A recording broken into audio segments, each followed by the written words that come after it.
وإذا بشر أحدهم بالأنثى ظل وجهه مسودا وهو كظيم الله أكبر আল্লাহ পাক বলছেন ওয়াইদা বুশিরা আহাদুহুম বিল উনসা, যখন কন্যা সন্তানের শুভ সংবাদ দেওয়া হতো। আপনাদের ঘরে কন্যা সন্তান আছে না? কার মেয়ে আছে একটু দুই হাত তুলে আল্লাহকে দেখান তো দেখি। আমিও এক মেয়ের বাবা, আলহামদুলিল্লাহ, হাত নামান। প্রায় অধিকাংশ মানুষ এখানে কন্যা সন্তানের বাবা। আপনারা সৌভাগ্যবান, আপনারা সৌভাগ্যবান। 5টা 8টা 10টা সন্তানের বাবা, পুত্র সন্তানের বাবা, 8টা 10টা পুত্র সন্তানের বাবা, এরপর এক মুঠো ভাত জুটে না, ঠিক কিনা? অথচ 5টা কন্যা সন্তানের বাবা,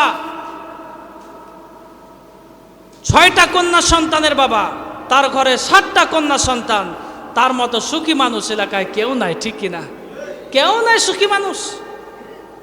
ওই মেয়ে ডাক দিয়ে বলে বাবা আমার বাড়ি আসো, ওই মেয়ে ডাক দিয়ে বলে বাবা আমার বাড়িতে আসো, আর এক মেয়ে ডাক দিয়ে বলে বাবা আমার বাড়িতে আসো। এ নিয়ে মারামারি পর্যন্ত হয়, কথা বলেন ঠিক কিনা? আর নবীর কিছু সংবাদ, নবীজি বলছেন যার ঘরে 2টি কন্যা সন্তান, যার ঘরে 3টি কন্যা সন্তান, এই 3টি কন্যা সন্তানকে যদি ঐশী না বানাই, এই 3টি কন্যা সন্তানকে যদি ফাতিমা বানাই, এই 3টি কন্যা সন্তানকে যদি আয়েশা বানাই, এই 3টি কন্যা সন্তানকে যদি রহিমা বানাই, নবী বলেন ওই কন্যা সন্তানের বাবা আর নবী মুহাম্মদ সাল্লাল্লাহু আলাইহি সাল্লাম জান্নাতি একসঙ্গে থাকবো। তাহলে কন্যা সন্তানের বাবা যারা আছেন, আপনাদের সুখবর, টেনশনের কোনো কারণ নাই। একটু কষ্ট করে একটা ভালো ছেলের হাতে তুলে দেন। আরে দেশে আমাদের স্বভাব এত খারাপ হয়েছে, তার হাতে আমরা দিতে চাই না। কেমন ছেলের হাতে জানেন? সরকারি চাকরিজীবী, খায় ডাইল, খায় মদ, খায় ইয়াবা, খায় বাবা, এমন দুশ্চরিত্র, এমন লম্পটের হাতে আপনার পবিত্র এই কন্যা সন্তানকে তুলে দেন, সারা জীবন জাহান্নামে থাকে। কথা বলেন ঠিক কিনা? আমি বলতে একটা দিনদার ছেলে, সে হয়তোবা চাকরি করে না সরকারি, সে হয়তোবা বাম হাতের ইনকাম করে না, কোটি কোটি টাকা উপার্জন করে না মাসে, সে হয়তো অল্প ইনকাম করে, মুখে দাঁড়িয়ে আছে, টাকনুর উপরে প্যান্টটা পরে, টুপিটা মাথায় আছে, জুব্বা পরে, দাড়িটা সুন্দর লম্বা রেখেছে, জুব্বা পরিধান করে, ইসলাম মেনে চলে, এমন একটি ভদ্র, এমন একটি নামাজি ভালো সন্তানের হাতে আপনার মেয়েটাকে যদি তুলে দিতে পারেন, জীবনে কোনোদিন আপনার বাড়িতে আপনার মেয়ে নালিশ দেবে না, দেবে না, ঠিক কিনা মুসলমান ভাইরা আমার?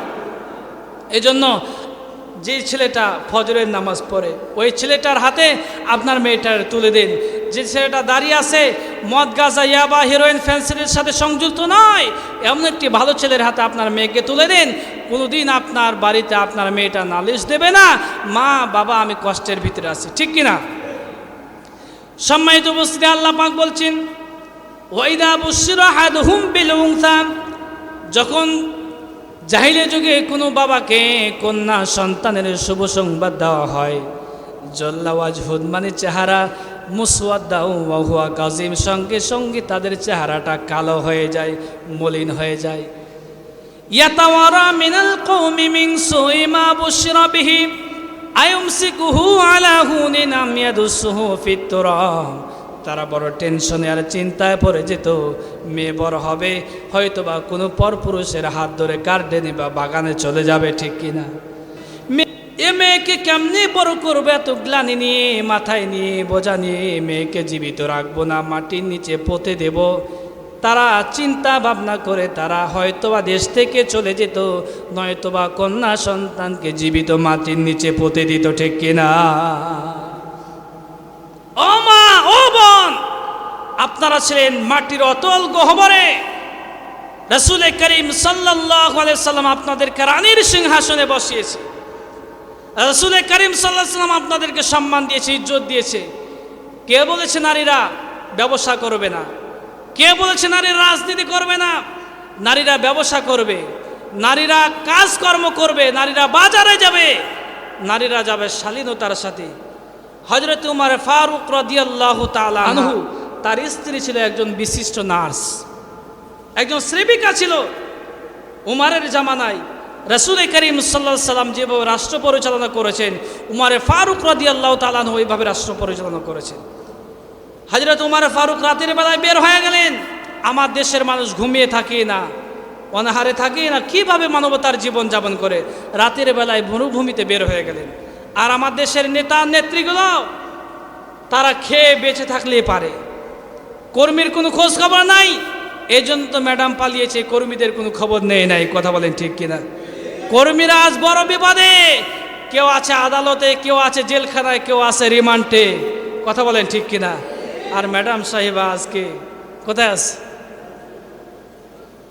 দাদার বাড়িতে খুব ভালোভাবে আছে ওইখানে। কথা বলেন ঠিক কিনা? এই জন্য আমি বলতে চাই, রাসূল করিম সাল্লাল্লাহু আলাইহি ওয়াসাল্লাম নারীদের অধিকার দিয়েছেন, ইসলাম নারীদের অধিকার দিয়েছেন। হযরত ওমর ফারুক রাদিয়াল্লাহু তাআলা আনহু রাতের বেলায় বের হয়ে গেলেন জনগণের উদ্দেশ্যে। মরুভূমির একটা বাড়ির ভিতর থেকে মহিলা কণ্ঠের কান্নার আওয়াজ ভেসে আসতেছে। ওমর ফারুক রাদিয়াল্লাহু তাআলা আনহু ওই বাড়িতে প্রবেশ করলেন। ওই বাড়ি থেকে এক যুবক বের হয়, আবার প্রবেশ করে। হযরত ওমর ওই যুবকের হাত চেপে ধরলেন, ডাক দিয়ে বলে, বেটা, এ বাড়ির ভিতর থেকে মহিলা কণ্ঠের কান্নার আওয়াজ ভেসে আসতেছে। ওই প্রতীক ডাক দিয়ে বলে, কে গো আপনি? আপনারা আমি চিনি না। আমি এত বড় বিপদে আছি, আমার চাইতে বড় বিপদে আল্লাহর আকাশের নিচে জমিনের উপরে কেউ নাই। হযরত ওমর বলে, তোমার কি হয়েছে? ওই যুবক বলতে চায় না। অনেকক্ষণ জেরাজেরির পরে যুবক ডাক দিয়ে বলে, প্রতীক, আমার স্ত্রীর বাচ্চা বাবা, আমি এ ব্যাপারে একেবারে অনভিজ্ঞ, কিছুই জানি না। আর আমার বাড়িতে নারী এবং মহিলা মানুষ বলতে কেউ নাই, আমি বড় বিপদে পড়ে আছি। হযরত ওমর ফারুক রাদিয়াল্লাহু তাআলা আনহু ডাক দিয়ে বলে, ভাই বন্ধু, একটু দাঁড়াও, দেখি তোমার জন্য কিছু করা যায় কিনা। বাড়িতে চলে গেলেন। স্ত্রীকে ডাক দিয়ে বলে, প্রাণের স্ত্রী, ও আব্দুল্লাহর মা, আল্লাহ জান্নাত বিক্রি করেছেন, জান্নাত নিতে চাইলে মানবতার সেবার জন্য বেরিয়ে যা। রাতের বেলা অদ্দু জাহানের খলিফা হযরত ওমর ফারুক রাদিয়াল্লাহু তাআলা আনহু স্ত্রীকে নিয়ে মানবতার সেবার জন্য বের হয়ে গেলেন। তারা কেমন নেতা ছিল, তার কেমন আদর্শ ছিল! রাতের বেলায় মানবতার সেবার জন্য অদ্দু জাহানের প্রেসিডেন্ট মানবতার সেবার জন্য স্ত্রীকে নিয়ে বের হয়ে গেলেন। এমন একজন মেম্বার পাওয়া যাবে? বলেন, একজন মেম্বারও পাওয়া যাবে না এমন সৎ চরিত্রবান। যেদিন হযরত উমরের মতো এদেশে 1628 জন মানুষ দায়িত্ব পালন করে, প্রধানমন্ত্রী থেকে নিয়ে মেম্বার পর্যন্ত 1628 জন মানুষ দায়িত্ব পালন করে, হযরত উমরের আদর্শে আদর্শিত যেদিন হয়ে যাবে, আল্লাহি আল্লাহর কসম, এদেশে কোনো ভিক্ষুক খুঁজে পাওয়া যাবে না, যাবে না, যাবে না। কথা বলেন ঠিক কিনা? কোনো মা বোন ধর্ষিতা হবে না। কথা বলেন ঠিক কিনা? আপনার মেয়ে আমার মেয়ে, আপনার মা আমার মা, আপনার বোন আমার বোন কলেজে যাবে, বিশ্ববিদ্যালয়ে যাবে, ইউনিভার্সিটি যাবে, তারা বের হবে, আবার বাড়িতে ফিরবে সতীত্ব নিয়ে। ইসলাম তার গ্যারেন্টি হয়ে দাঁড়াবে। স্ত্রীকে রুমের ভিতরে প্রবেশ করায় দিলেন। কিছুক্ষণ পরে ডাক দিয়ে বলে, আমিরুল মুমিনিন, খলিফাতুল মুসলিমিন, আপনার বন্ধুকে শুভ সংবাদ দিন, আল্লাহ রাব্বুল আলামিন আপনার বন্ধুকে পুত্র সন্তান দান করেছে, মাও সুস্থ আছে, বাচ্চাও সুস্থ আছে। আমিরুল মুমিনিন ডাক দিয়ে বলতেছে, আলহামদুলিল্লাহ। বাড়িওয়ালা বলতেছে, ইন্না লিল্লাহ। আমিরুল মুমিনিন ডাক দিয়ে বলে, সুখের সংবাদে তুমি ইন্না লিল্লাহ বললে কেন? ডাক দিয়ে বলে, আমিরুল মুমিনিন খলিফাতুল মুসলিমিন, আপনি যে অদ্দু জাহানের প্রেসিডেন্ট, আমি এটা বুঝতে পারি নাই। রাতের বেলা আপনি আমার জন্য এত বেশি দৌড়াদৌড়ি করেছেন, হয়তোবা আপনার সঙ্গে বেয়াদবি হয়ে গেছে, আপনি আমারে মাফ করে দেন। হযরত ওমর ডাক দিয়া বলে, বন্ধু, তুমি আমার কাছে কেন মাপ চাইবে? মাপ তো আমি তোমার কাছে চাইব, কেননা আমি অর্ধ জাহানের খলিফা, আমিরুল মুমিনিন খলিফাতুল মুসলিমিন। ফুরাত নদীর কিনারে একটা কুকুরও যদি না খেয়ে মারা যায়, কিয়ামতের দিন আমি ওমরকে আল্লাহ পাকের আসামির কাঠ গড়ায় দাঁড়াতে হবে। আজ কত মানুষ অনাহারে মানবতার জীবন যাপন করে, 2 বেলা খেতে পায় তো 1 বেলা খেতে পায় না। এই শীতের রাতে একটা কম্বলও জুটে না। কথা বলেন ঠিক কিনা? কম্বল ওপর থেকে যা আসে চোরগুলো বন্টন করে নেয়, ভাগাভাগি করে নেয়, দলীয়করণ করে আগে দলীয় নেতা নেত্রীদের বাড়িতে চলে যায়। কথা বলে ঠিক কিনা? এক বাড়িতে 1000 কম্বল, গরিব বাড়িতে একটাও কম্বল নেই। কথা বলেন ঠিক কিনা? সম্মানিত উপস্থিতি,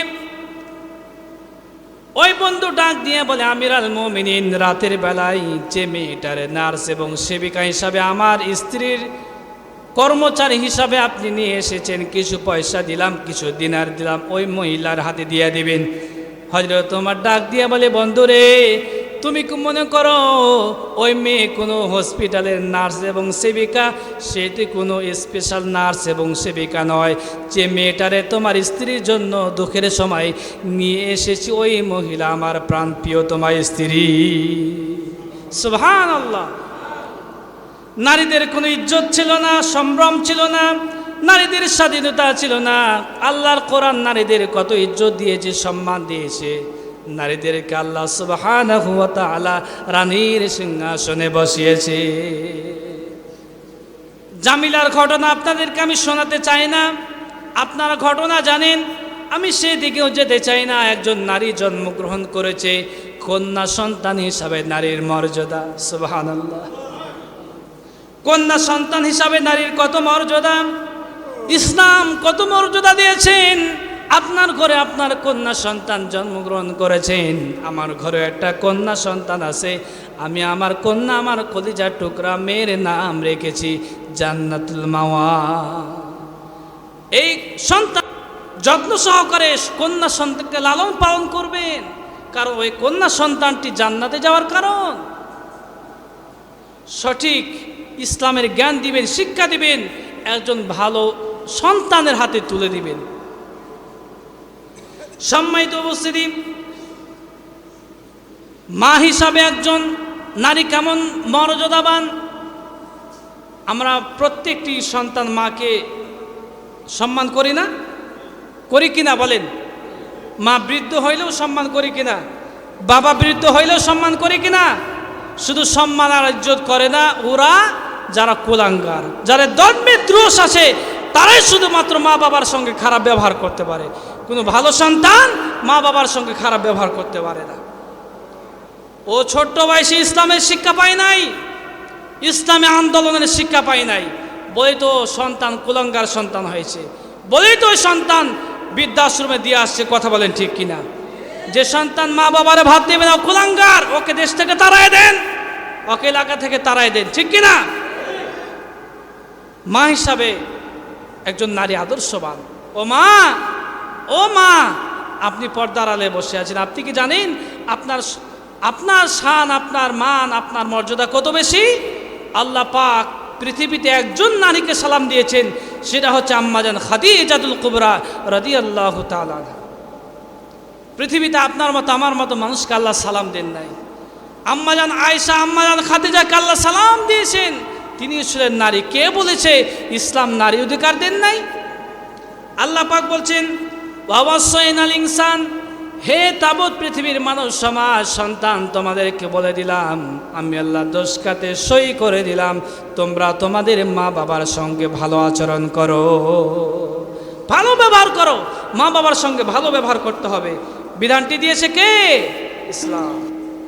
তোমাদের পায়ে হাত ধরে আমি বলে যাই, তোমাদের পায়ে হাত ধরে আমি বলে যাই, মায়ের সঙ্গে বাবার সঙ্গে খারাপ ব্যবহার করবে না।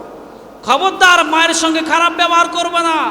ইসলাম মায়ের অধিকার দিয়েছে, কোরআন মায়ের অধিকার দিয়েছে। তুমি যখন পেটের ভিতরে ছিলে, একজন জীবিত মানুষ আর একজন জীবিত মানুষকে তরমুজের মতো বহন করেছে।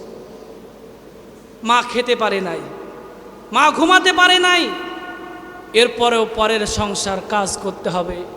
মা কত কষ্ট করেছে পরের বাড়িতে, স্বামী সংসার টিকাতে হবে, তোমাকে বড় করতে হবে, তোমাকে দুনিয়ার মুখ দেখাতে হবে। এজন্য তোমার মা কত কষ্ট করেছে, তরমুজের মতো তোমাকে বহন করেছে। 10 মাস 10 দিন তোমাকে পেটের ভিতরে লালন পালন করেছে, ডেলিভারির কষ্ট সহ্য করেছে। 2 থেকে 2.5 বছর পর্যন্ত তোমার মা তোমার জন্য কষ্ট করেছে। পৃথিবীতে এমনও মা আছে সন্তান জন্মগ্রহণ করার পরে মা ওইখানে মারা যায়। এজন্য সম্মানিত উপস্থিতি যুবক ভাইরা, যুবতীরা, মায়ের সঙ্গে খবরদার খারাপ ব্যবহার করা যাবে না। মা যদি পাগলও হয়, পাগলও যদি হয়, মা অমুসলিমও হয়, এরপরও মা, এরপরও বাবা, মা বাবার সাথে খারাপ ব্যবহার করা যাবে না। আজ থেকে এখানে যারা উপস্থিত হয়েছেন প্রতিজ্ঞাবদ্ধ হবে, আমরা মা বাবার সাথে খারাপ ব্যবহার করবো না। দুই হাত তুলে আল্লাহকে দেখান, মা বাবার সাথে খারাপ ব্যবহার করবো না। মাকে নিয়ে, বাবাকে নিয়ে অল্প ইনকাম হলেও আমরা তুষ্ট থাকবো, ঠিক কিনা? সবাই বলি আল্লাহুম্মা আমিন। আমি দেখেছি, বারবার দেখেছি একজন মা পাগলি, পাগল মা, যেভাবেই হোক তার সন্তান হয়েছে, পৃথিবীতে সন্তান এসেছে প্রচণ্ড শীতের সময়, শীতের মৌসুমে প্রচণ্ড মুষলধারায় বৃষ্টি হচ্ছে, সন্তানকে বুকের সঙ্গে জড়িয়ে ধরে আছে। এরপরেও মা পাগল হলে কি হবে? মা তো মা, কথা বলে ঠিক কিনা?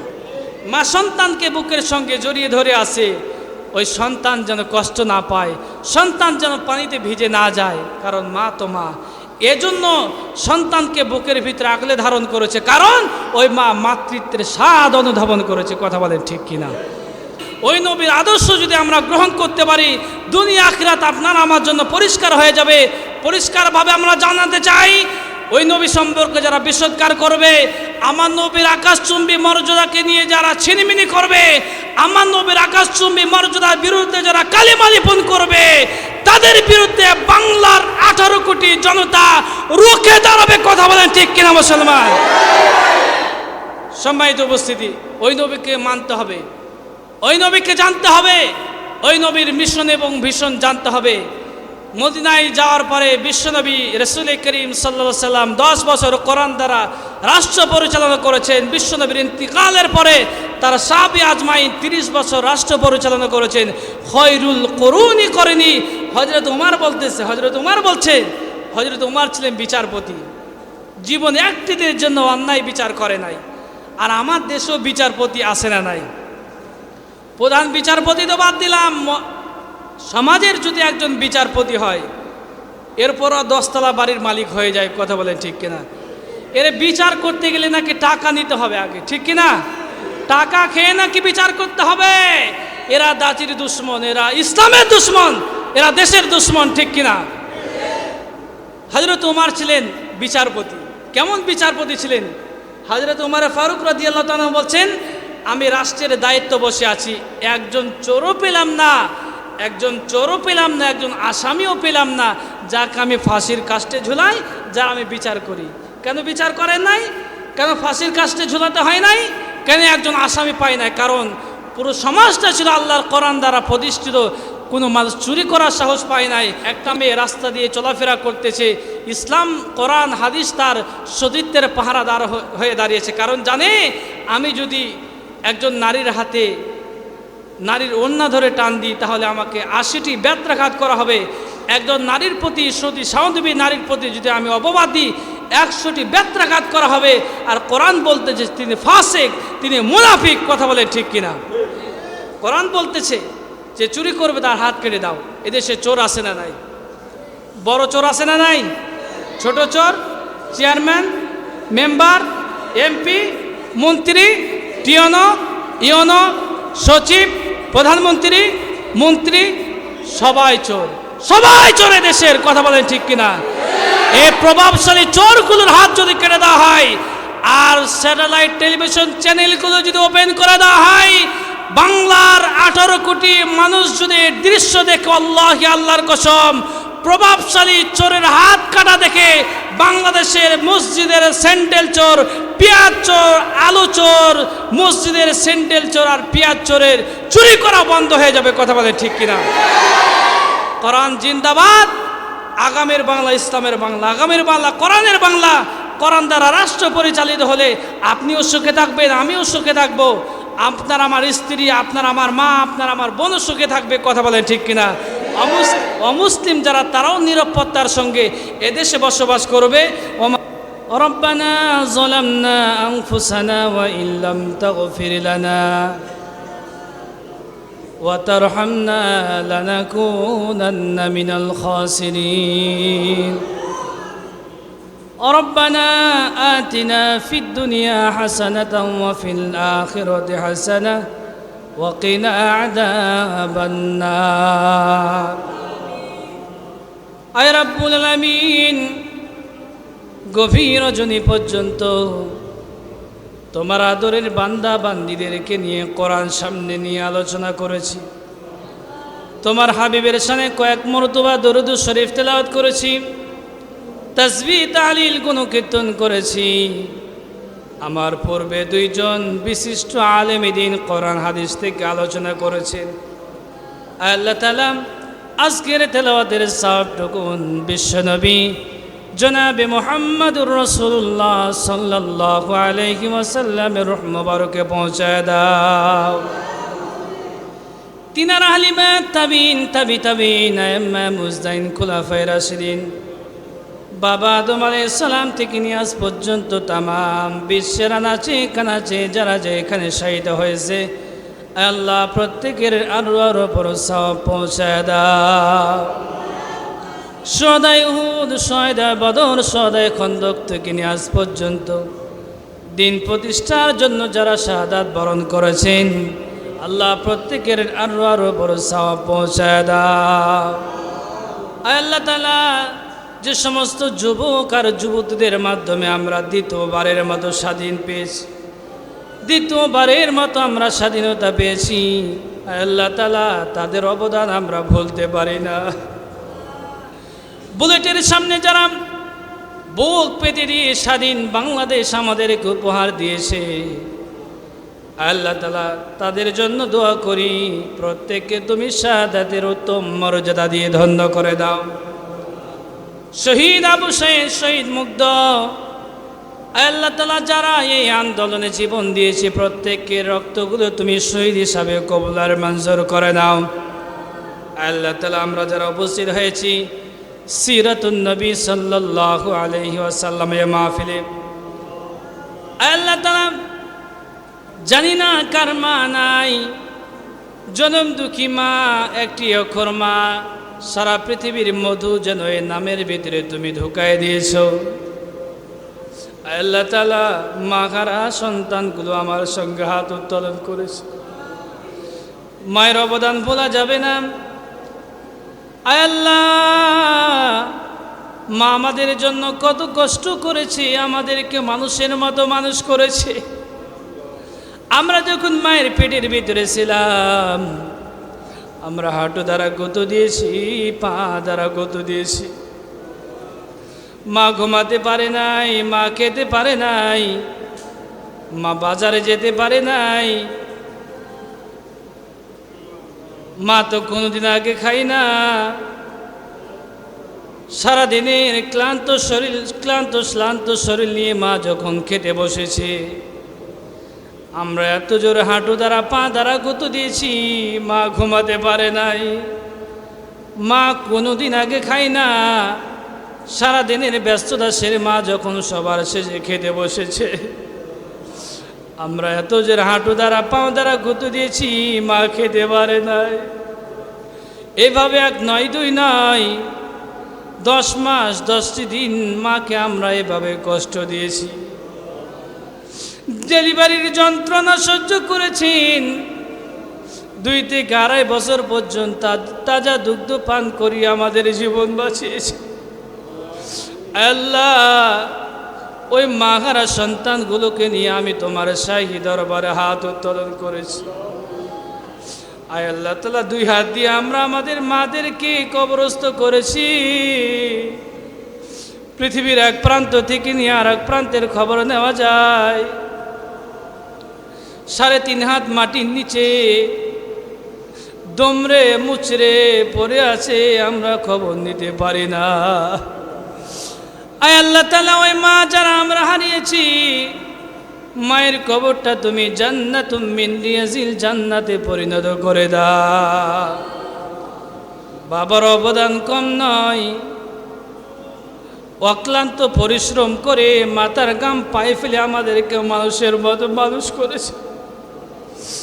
হায় আল্লাহ 2 কিলোমিটার পায়ে হেঁটে হাতে 20 টাকা দিয়ে 10টা চিপস হাতে নিয়ে সন্তানের হাতে দেয়, 2 কিলোমিটার হেঁটে আসে, এরই নাম বাবা। বাবা আমাদের জন্য কত কষ্ট করেছে। বাবা, ভাই বোন, আত্মীয় স্বজন, পাড়া প্রতিবেশী, দাদা দাদি, নানা নানি, খালা ফুফা ফুফি, আত্মীয় স্বজন যারা আমরা হারিয়েছি, আল্লাহ তাআলা আপনজনদের কবরগুলো তুমি জান্নাতের টুকরা বানায় দাও। আল্লাহ তাআলা আমার মা বোনেরা কোরআন শোনার জন্য এসেছে, আল্লাহ মা বোনদেরকে তুমি আম্মা জান আয়েশা, খাদিজা, সুমাইয়ার মধ্যে কবুল আর মঞ্জুর করে নাও। আল্লাহ তাআলা যে সমস্ত মা বোনদের সন্তান হয় না, সন্তান দিয়ে তুমি ধন্য করে দাও। আল্লাহ তাআলা যে পরিবারে অশান্তি রয়েছে শান্ত করে দাও। আল্লাহ তাআলা যে পরিবারে ঝগড়া বিবাদে রয়েছে ঝগড়া বিবাদগুলো তুমি মলিন করে দাও। আল্লাহ রাব্বুল আমিন, আমরা যারা আমিন আমিন করতেছি জানি না আর কতদিন দুনিয়াতে বেঁচে আছি। আল্লাহ তাআলা দয়া করে জীবনের গুনাহ খাতাগুলো মাফ করে দিয়া আল্লাহ তাআলা জান্নাতের খাতায় নাম লিপিবদ্ধ না হওয়া পর্যন্ত আমাদের কাছে তুমি আজরাইল মালাকুল মউত পাঠায়ও না। আল্লাহ তাআলা এলাকার আসমানের বালা আসমানে ওঠায় নাও, জমিনের বালা জমিনে দাফন করে দাও। জিন শয়তান, মানব শয়তান, সকল প্রকার শয়তান থেকে এলাকাবাসীকে হেফাজত করো মাওলা। আল্লাহ তাআলা এই আয়োজন যারা করেছেন, শোনার জন্য যারা এসেছেন, আল্লাহ তাআলা কিয়ামতের দিন মুসিবতের সময় আয়োজন তুমি আমাদের প্রত্যেকের জন্য নাজাতের জারিয়া বানায় দিও আল্লাহ। রব্বির হামহুমা কামা রব্বায়ানি সগীরা, রব্বির হামহুমা কামা রব্বায়ানি সগীরা। রব্বানা তাকাব্বাল মিন্না ইন্নাকা আনতাস সামিউল আলিম ওয়া তুব আলাইনা ইন্নাকা আনতাস সামিউল আলিম। আল্লাহ, যা বলতে পেরেছি, যা বলতে পারি নাই, যা চাইতে পেরেছি, যা চাইতে পারি নাই, আল্লাহ তাআলা তুমি না চাওয়া বিষয়গুলো পাওয়াতে পরিণত করে দাও। ওয়াজআল আখির কালামিনা ইনদাল মাউতি লা ইলাহা ইল্লাল্লাহু মুহাম্মাদুর রাসূলুল্লাহ।